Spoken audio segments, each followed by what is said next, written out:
Welcome to 20 Minute Tabletop, a podcast sharing the love of all things tabletop gaming in bite-sized pieces. I'm your host, John Wiki, here today with my co-host, Stevie. Welcome to a world of fallen gods.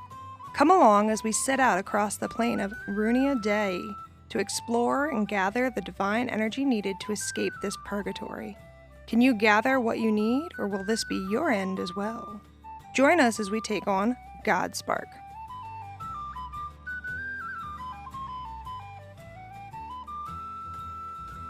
What is Godspark? Well, let's turn to the words of the author.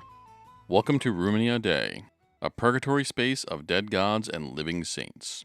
You are a saint, granted new life with the last fragments of your dying god's energy.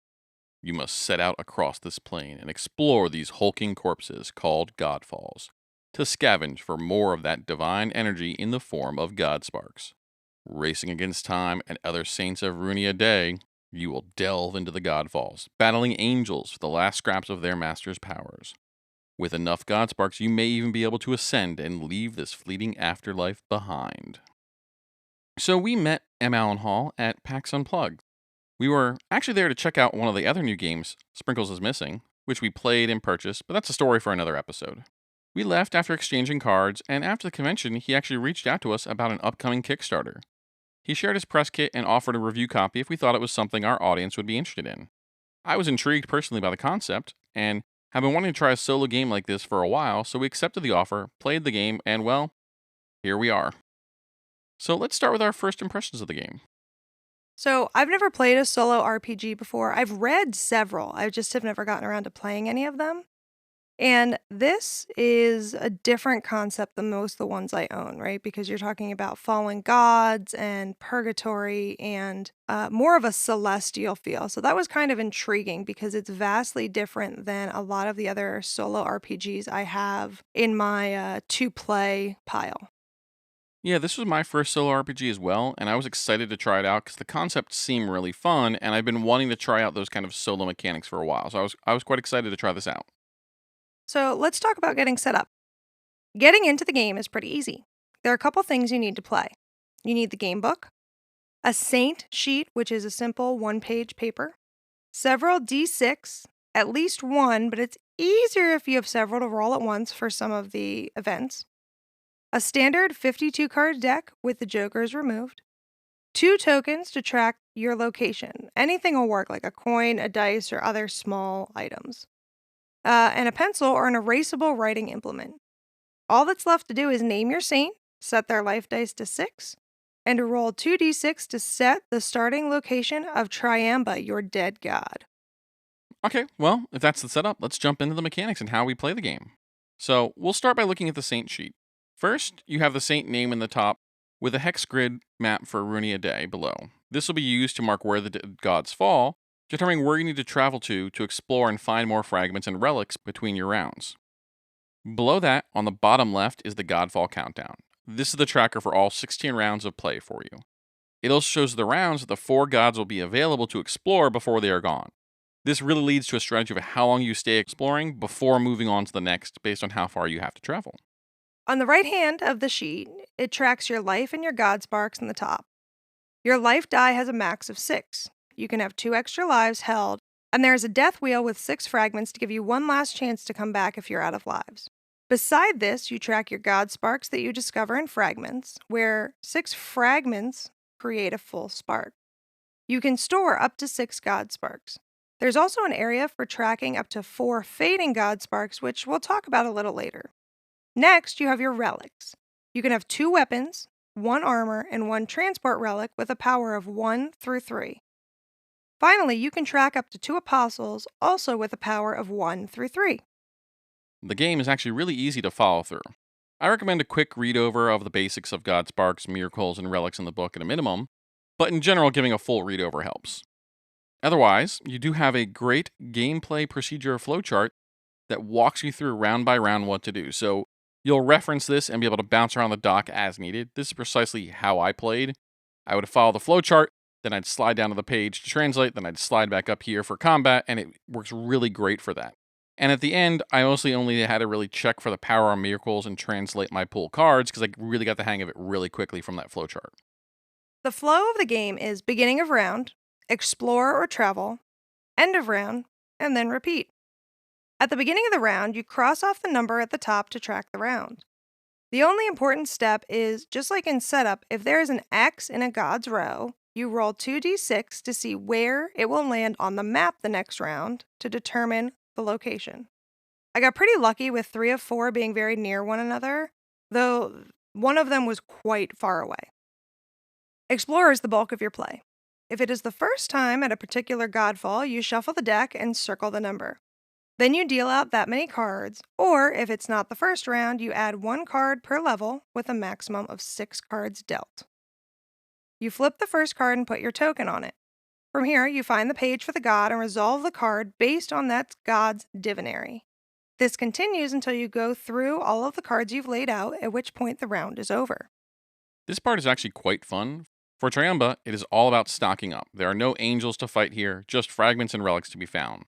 You definitely want to have relics before moving on. Weapons are needed to fight, armor offsets damage, and transports are needed to, 1, travel faster, but also to attempt to escape angels.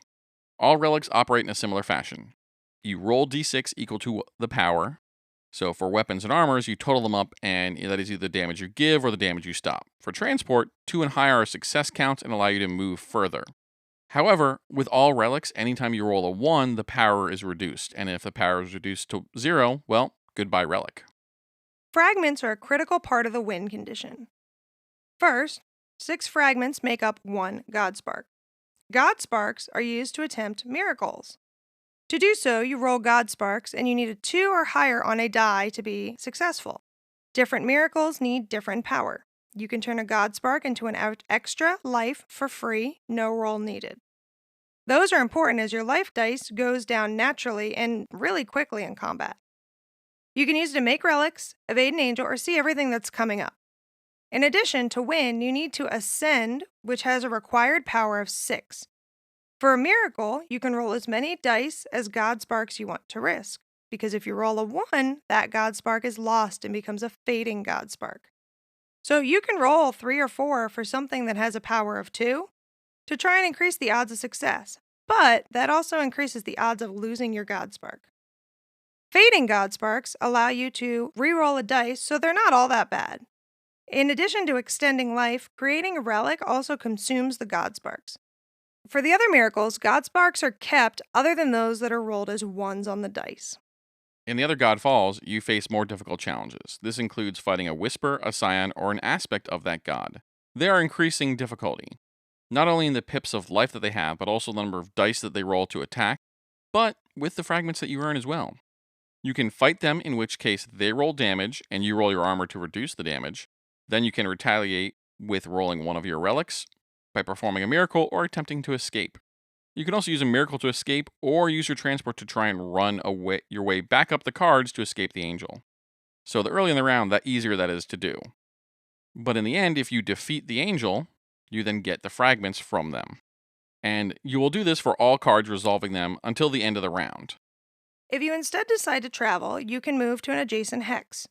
Then you can use your transport relic to attempt to move further. You roll the power, so 1d6 per power.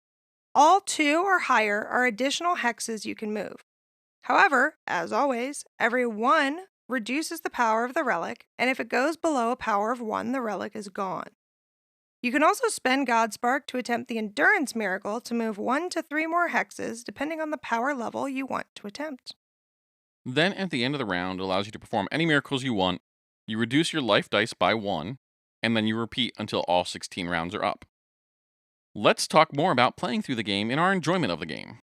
Well, John, why don't you go first since you had a chance to play it first? Sure, I really enjoyed this.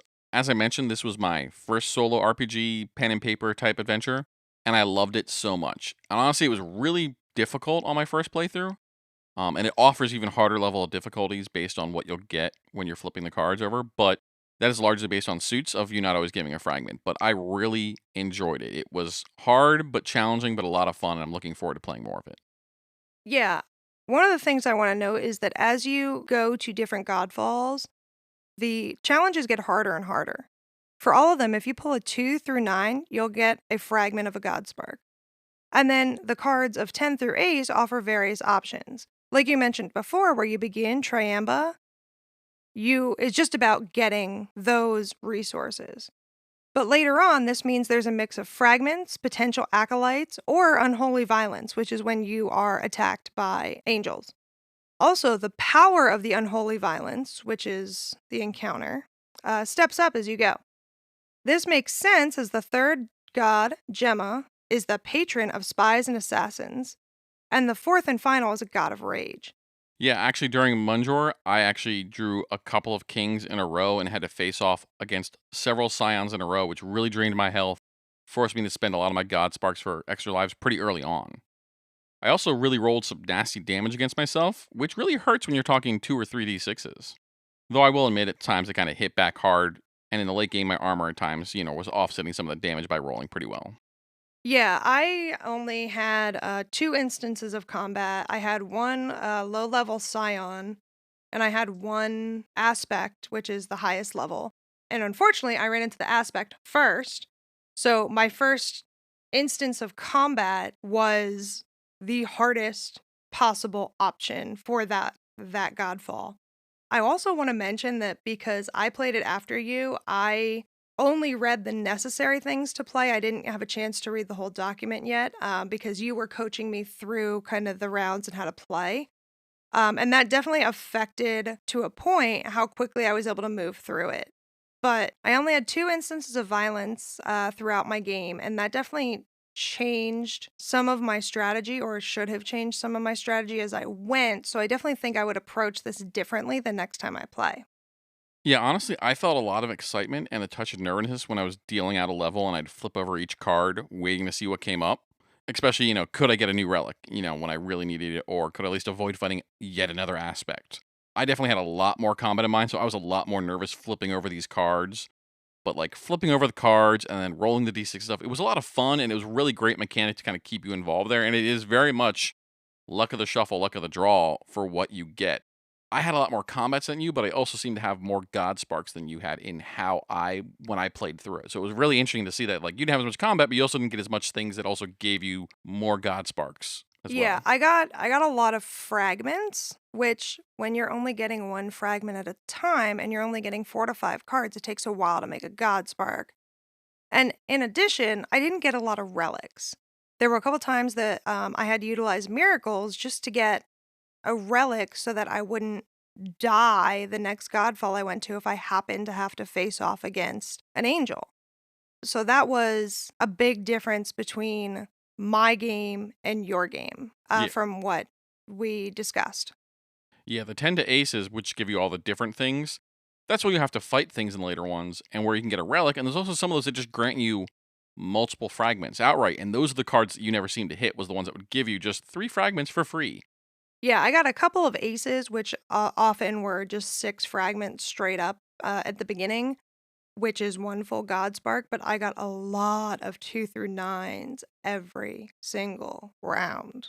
Now, one thing I also pull on is the NPC and acolytes are actually pretty cool. You didn't really get any of them in your playthrough, but they don't have their own full sheet, but they do have power. And so when they fight, you roll their power to see if they're hurt. Any ones mean they were hit and it lessens their power, but then they also attack back with their power, which can really swing a fight back and forth if you have them. But when they reduce to 0, like a relic, they're gone.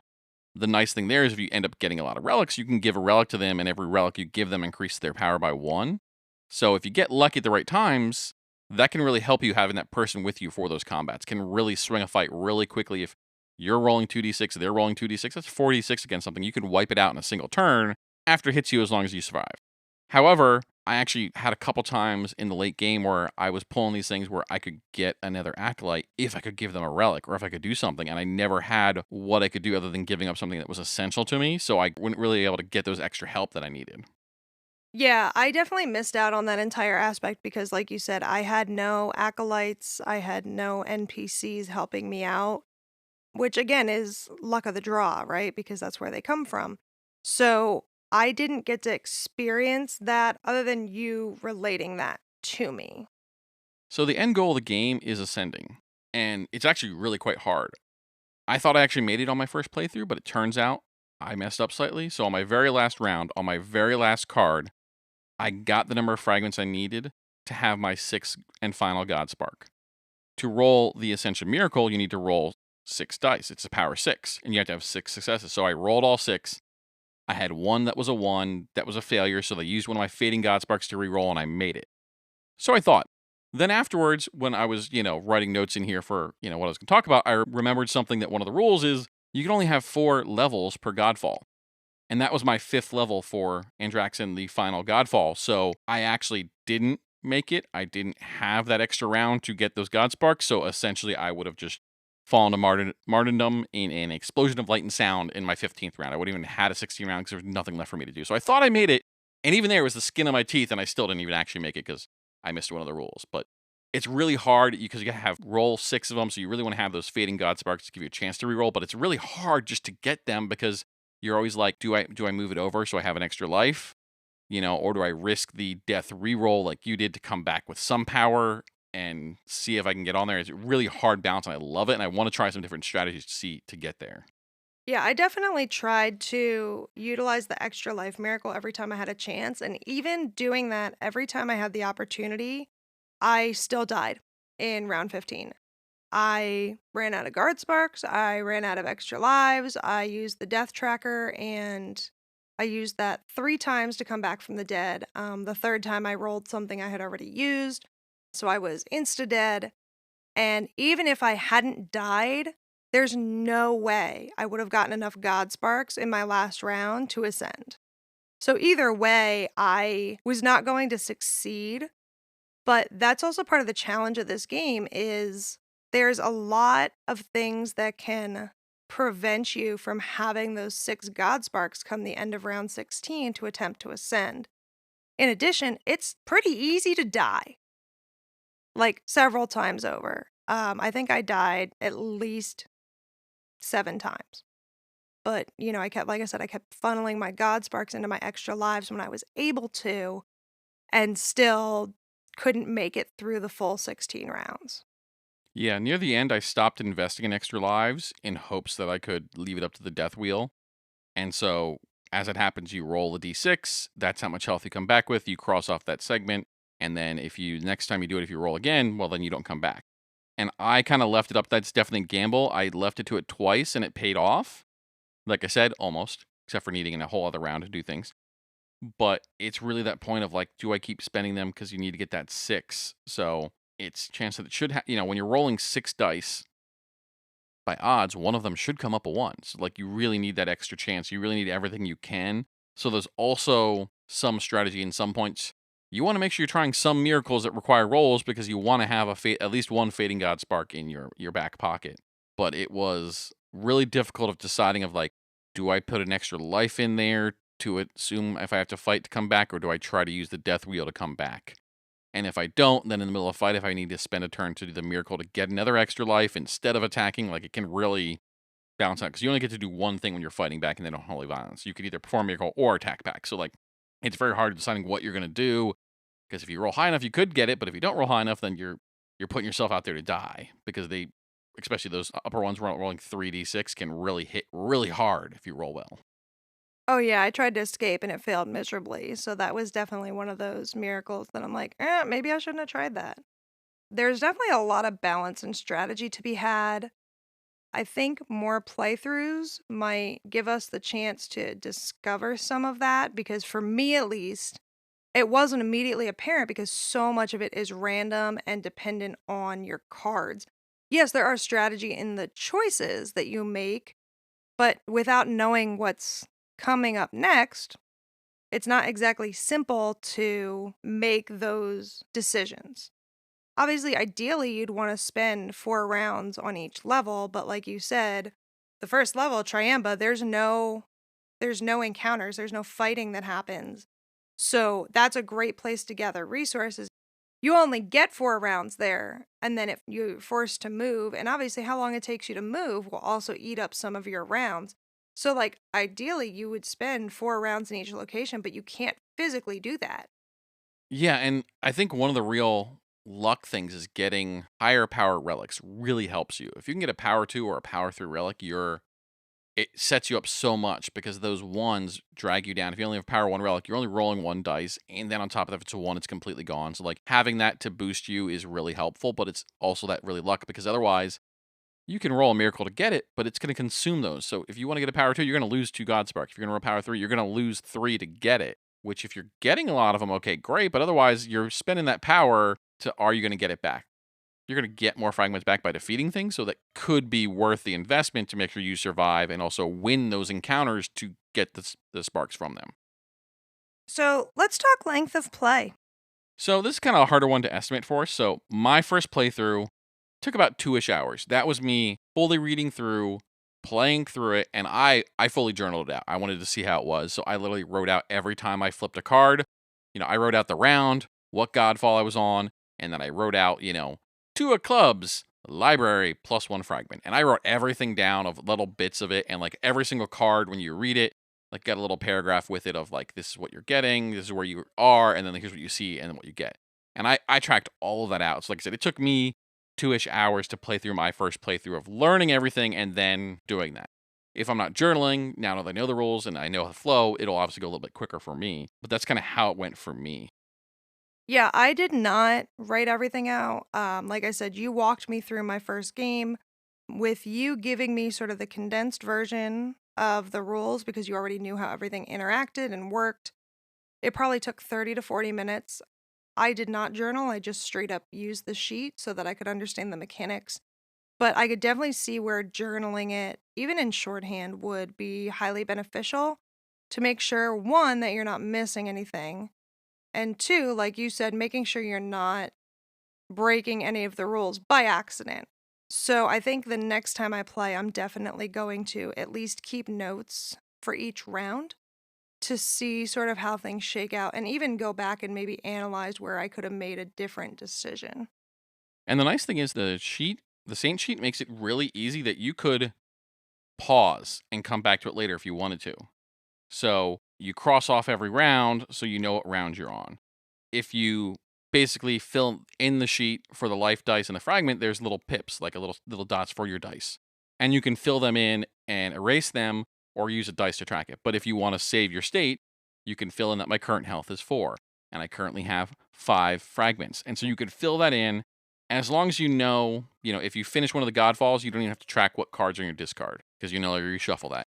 And as long as you know where you are on the map, then you're set. And you can just set it aside and come back to it as long as you know where you are on the hex mat. So it's actually really easy that you could play it, take your time, but not have to sit there for 2 hours like I did. You can sit there for 45 minutes, 30 minutes, whatever you have, and then just stop, mark it all up, and then move on and come back to it later. So you can really do this in chunks if you want to as well, which is kind of really interesting. Yeah, I could definitely see the benefit in playing one Godfall at a time. So, like, play through Triamba, finish those 4 rounds, kind of hit the pause button, and then when you come back knowing, okay, I gotta move, and so on. I also think the next time I play, I'm gonna either laminate or slide the page into like a dry erase sheet because I think it's gonna be easier with all of the erasing that you have to do, like when you get rid of a Godspark, when you have a fallen Godspark that you utilize, that as you go, because you're adding and subtracting, not just adding to your sheet, I think that'll make it a little easier. And that's again where the journaling would come in. Because if I'm using a dry erase, I want to make sure I have everything that led up to that point written down. So, as a special note, ML Hall is actually running a Kickstarter for Godspark. The campaign launches on January 23rd, so by the time this episode is released, it'll have just started. The mock ups of the review copy are simply beautiful. And, as we talked at length, the game is really easy to follow and fun to play. So you can check it out by searching for Godspark on Kickstarter or see our show notes or 20minutetabletop.com to find a direct link to the campaign. So let's talk final thoughts. So this was my first solo RPG experience and it did not disappoint. I look forward to playing this again with different strategies and see how it plays out. And honestly, I'm very excited for others to see this game and experience it. I agree. I am excited to play it again to explore, like you said, different strategies, different options, and hopefully have different events occur. I think next time I do it that I will do it with a journal, but there's not so much journaling with this that it's an encumbrance. I feel like you can, like we said, write shorthand notes and that'll be enough for you to keep track of what's happening versus other solo RPGs I've seen where you have to journal a fair bit. And again, every different flavors for different RPGs. But for this one, I feel like it was a good balance of doing stuff and writing stuff down. This also makes me excited for some of those I have in my itch.io account that I've gotten from bundles that are solo RPGs. And I'm like, one of these days I'll pick some of those up. I'm absolutely going to pick those up now. I'm your host, John Wiki, and you can find me on Threads and Instagram as John_Wiki_Games. That's WICKEE. And I'm Stevie, and you can find me on social media as Stevies_Games.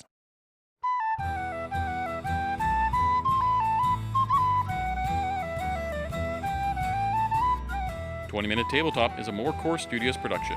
Theme song by Arthur Rowan, Morecore art by Sita Duncan. Do you want more tabletop gaming fun? Subscribe to 20-Minute Tabletop on Spotify, Apple Podcasts, Google Podcasts, or wherever you get your podcasts. Like what you hear? Leave us a review while you're there or tell a friend. Find out more on our website, 20mintabletop.com. That's the numbers 20mintabletop.com. Or connect with us on Threads and Instagram as @20mintabletop, @20mintabletop. Thank you and roll with fortune.